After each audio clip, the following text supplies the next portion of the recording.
Hey there, it's kind of dark out here tonight, but I'm going to do this outside because it just feels so nice out here. It's about 70 degrees or so. I'm in Idaho, and I have been hearing God's voice for 40 years. I went into a lot of denials and all that, but I have enough evidence. I have things that He said that have happened to build my faith. And so why would He do that? Well, there's a simple explanation for why. It's because these are special times on earth, and He needs some solid, experienced people, believers, who know His voice, who can separate it from those nagging, fretful ones in our head or other planted thoughts or our concerns.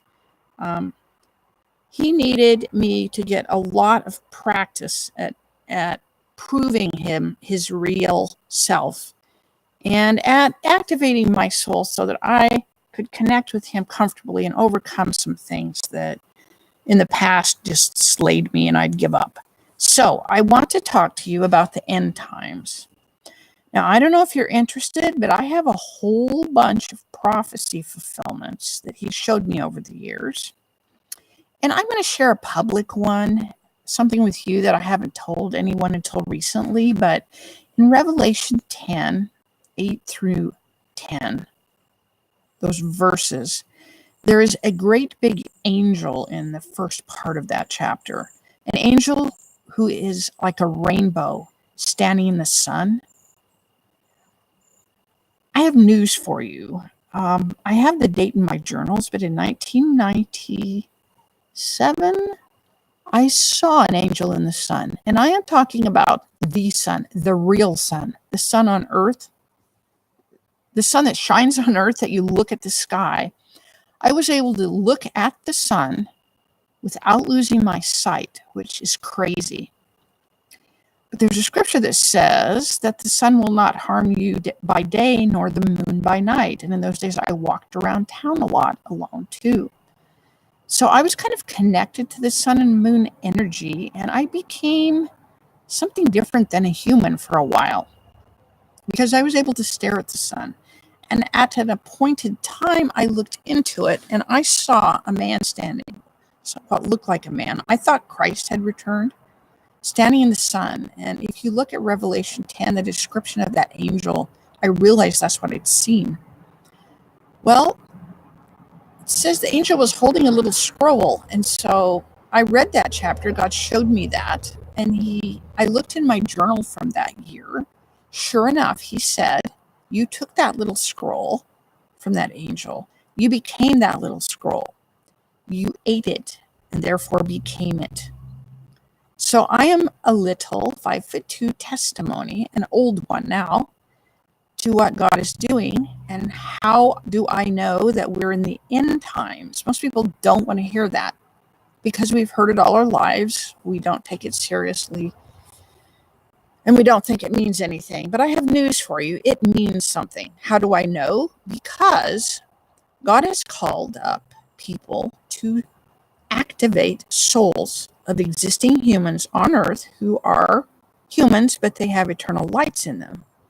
And Christ, God's Son, who redeemed us, sprinkled part of Himself in all of us so that He could have brothers and sisters in God to share the kingdom with Him.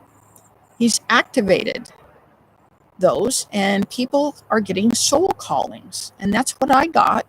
I got it years ago, but now God promised me people, friends, who would treat me as an equal. See, I thought I was crazy for 20 and 40 years.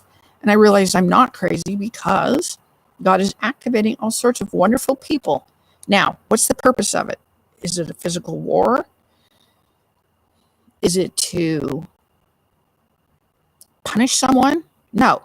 It's to heal humans. It's to heal souls. It's good news. So if you dread the end times, and I know how dark it is here, but it's dark on earth too. You hear a lot of bad news. If you want to hear light, see light and feel hope, realize that you have an opportunity, a unique opportunity in history to see a lot of effort and a lot of sacrifice go into helping mankind, such as it has not been seen since Eden, since we were put here. It is that great. It is that big of a deal. It is hope.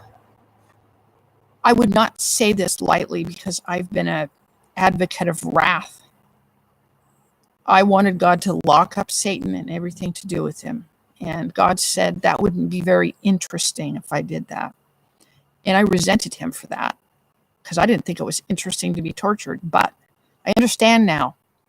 We have to root out the Satan in us as well through free will by making choices about how we process this life on earth. He's giving us an opportunity. He's flooding training down through individuals who answer his calling to help us learn how to be human without being fallen.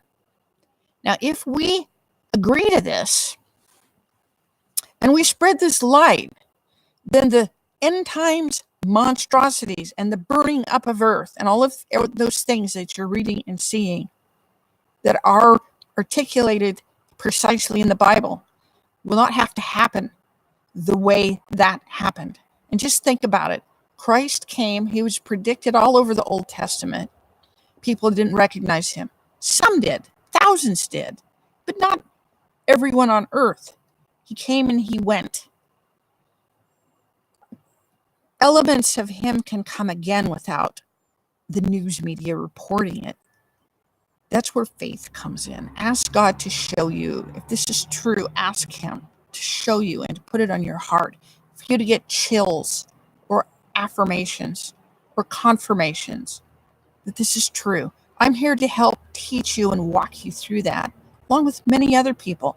And when you need help, I'm formulating a private database of links where you can go to get the help you need to find out if you're chosen or not to be in God's love army to save mankind. I am in that army, and that's why I'm here. I have no desire to talk to you or to go on video. It's never been my dream. I didn't want to do it, but to do God's will, I have to. I choose to. I don't have to do anything. It's free will. I love him so much because I see what he's doing that I'm so thrilled with him that I have to tell you. And as I am thrilled with him, I am thrilled with you. I love you. And I want you to not miss out on one of the greatest opportunities that's ever come to mankind. You want to be a part of it. You don't have to change. You don't have to be different. No, please don't. Please don't change. You have it inside you already. You are what you are. That's God's name. I am that I am, and so are you, because you were made in his perfect image. You don't have to be perfect because we're fallen.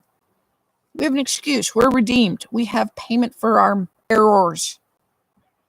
The taxes have been paid. Now we have permission to be us, but be the real us, not the fallen us. I can't wait to get together with you on this. It's so exciting. I finally found my calling. There's nothing like it. Nothing. So, I have a bee on me, and I didn't get stung. Praise God. Gotta go. Bye.